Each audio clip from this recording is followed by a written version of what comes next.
La difesa della patria è sacro dovere del cittadino. Il servizio militare è obbligatorio nei limiti e modi stabiliti dalla legge. Lo dice l'articolo 52 della Costituzione.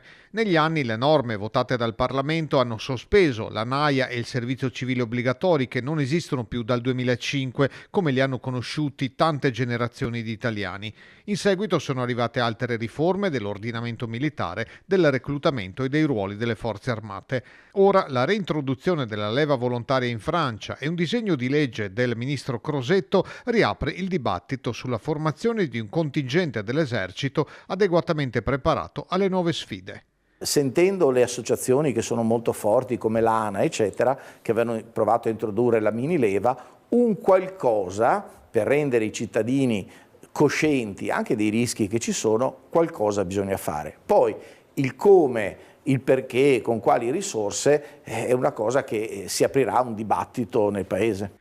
La ferma volontaria nell'esercito già esiste, ma come sostiene da tempo anche l'Associazione Nazionale Alpini, serve un passo in più che coinvolga i giovani.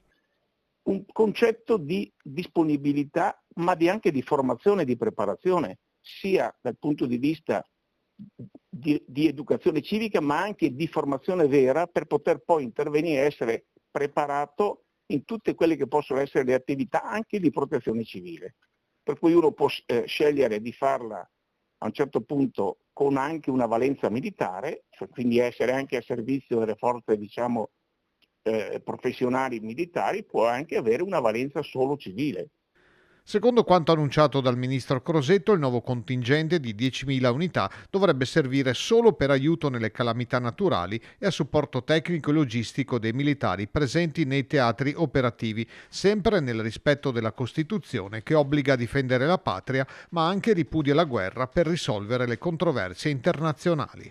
Una naia, una leva non è per andare a combattere contro qualcuno, ma è per difendere il nostro territorio e la nostra gente contro qualcosa, contro qualcuno che invece vuole venire a offendere. Questa è la verità.